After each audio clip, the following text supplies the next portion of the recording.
De vous présenter aujourd'hui Madame Guylaine Laberec qui offre un service d'accompagnement Accès Santé Cuba.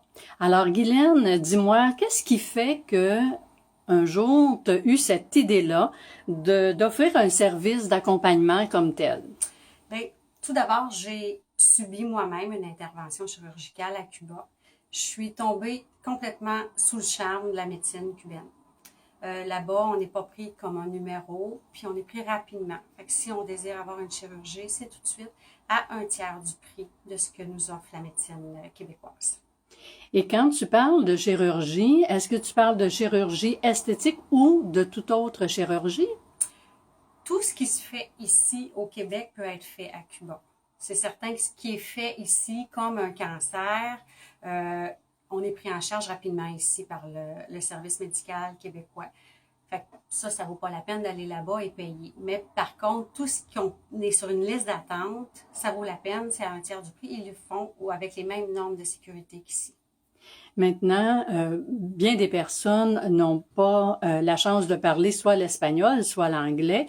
De quelle façon ça se passe pour une personne qui n'a pas accès à ces langues-là? Mais il y a toujours, on a deux interprètes qui se promènent dans les hôpitaux où est-ce qu'il y a du tourisme québécois là-bas. Et le médecin, moi, avec qui je transige, il est parfaitement bilingue, là, français, anglais, plein d'autres langues aussi. OK. Donc, comment ça procède quand une personne a un questionnement à savoir s'il devrait aller pour une intervention là-bas? Qu'est-ce que c'est la façon de débuter son processus de réflexion? Bien, tout d'abord, on va regarder les désirs que la personne veut. Moi, je suis pas médecin, je suis pas infirmière, mais je vais aller jaser avec la personne pour savoir quels sont ses désirs. Si c'est une amélioration côté esthétique, si c'est une maladie. Et parce que j'ai eu des formations quand même assez complètes là-bas, je sais ce qui se fait et ce qui se fait pas. Parce qu'il y a des choses qui se font vraiment juste à Cuba, à travers le monde. Il y a des choses qui se font pas ailleurs à travers le monde. Juste Cuba qui le font. Fait que moi, je les sais, ces petites choses-là. Fait que c'est certain que si c'est une maladie qui se traite pas là-bas, je vais tout de suite abandonner le projet. Je vais dire aux patients que si on peut pas rien faire pour cette personne-là. Par contre, si c'est quelque chose qui se fait, on remplit les dossiers, j'envoie ça à Cuba. Cuba, eux autres vont me retourner un prix, un temps qu'ils veulent la personne à Cuba, avec des dates. Ils vont me supposer des dates aussi.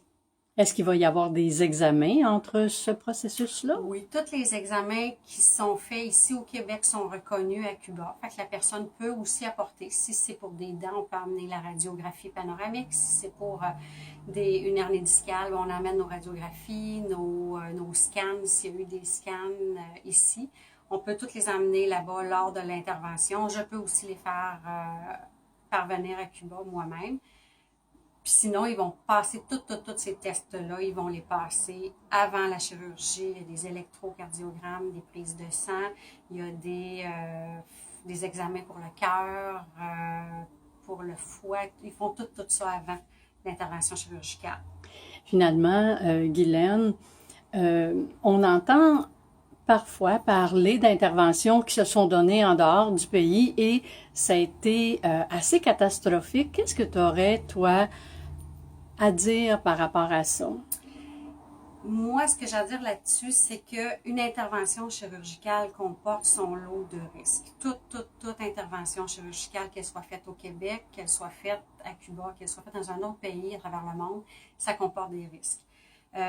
Par contre, ça n'en comporte pas plus de risques parce que c'est Cuba, parce que la santé est très évoluée là-bas à Cuba, beaucoup plus qu'ici. Et puis, ce que je dirais là-dessus, c'est qu'il arrive plein de choses ici, mais elles ne sont pas publicisées. C'est pour ça que quand il arrive quelque chose là-bas, c'est tout de suite publicisé parce que c'est dans un autre pays.